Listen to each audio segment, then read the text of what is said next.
When Dixie's bald spots started growing fur, and the fur that he had to begin with started looking shiny and healthy, and he didn't limp anymore, and you could tell that he was proud of looking so good, proud of not looking so like a stray. I thought what he needed most was a collar and a leash, so I went into Gertrude's Pets, where there were fish and snakes and mice and lizards and gerbils and pet supplies, and I found a real handsome red leather collar with a matching leash. When Dixie was not allowed to come inside the store, there was a big sign on the door that said, "No dogs allowed." So I held the collar and the leash up to the window, and when Dixie, who was standing on the other side of the window, pulled up his lip and showed me his teeth and sneezed and wagged his tail something furious. So I knew he absolutely loved that leash and collar combination, but it was very expensive. I tried to explain my situation to the man behind the counter. I said, "I don't get a big enough allowance to afford something this fancy, but I love this collar and leash. And so does my dog. And I was thinking that maybe we could set me up on an installment plan." "Installment plan?" said the man. "Gertrude!" somebody screamed in a real irritating voice. I looked around. It was a parrot. She was sitting on top of the fish tanks looking right at me. "An installment plan," I said, ignoring the parrot. "You know, where I promise to give you my allowance every week and you give me the leash and the collar now?" "I don't think I can do that," said the man. He shook his head. "No, the owner, she wouldn't like that." He looked down at the counter. He wouldn't look at me. He had thick black hair, and it was slicked back like Elvis Presley's. He had on a name tag that said Otis. "Or I could work for you," I said. "I could come in and sweep the floors and dust the shelves and take out the trash. I could do that." I looked around Gertrude's Pets. There was sand and sunflower seed shells and big dust bunnies all over the floor. I could tell that it needed to be swept. Said Otis. He looked down at the counter some more. "Gertrude!" the parrot screamed again. "I'm real trustworthy," I said. "I'm new in town, but my daddy is a preacher. He's the preacher at the Open Arms Baptist Church of Naomi, so I'm real honest. But the only thing is, Winn-Dixie, my dog, he would have to come inside with me, because if we get separated for too long, he starts to howl something terrible." "Gertrude doesn't like dogs," said Otis. "Is she the owner?" I asked.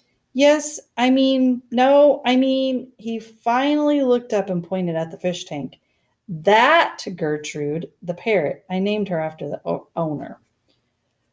"Gertrude's a pretty bird," screamed Gertrude. "She might like Winn-Dixie," I told Otis. "Almost everybody does.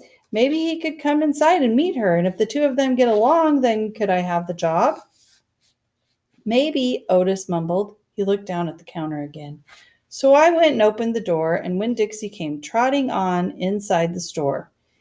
"Dog!" screamed Gertrude.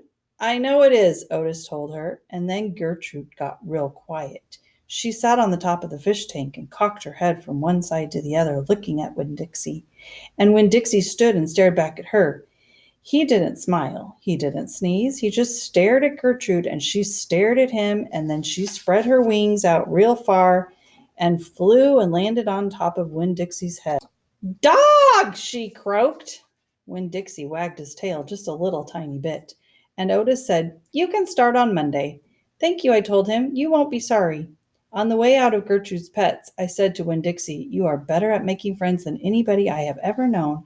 I bet if my mama knew you, she would think you were the best dog ever."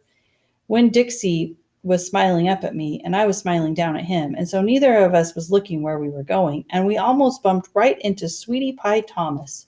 She was standing there, sucking on the knuckle of her third finger, staring in the window of Gertrude's Pets.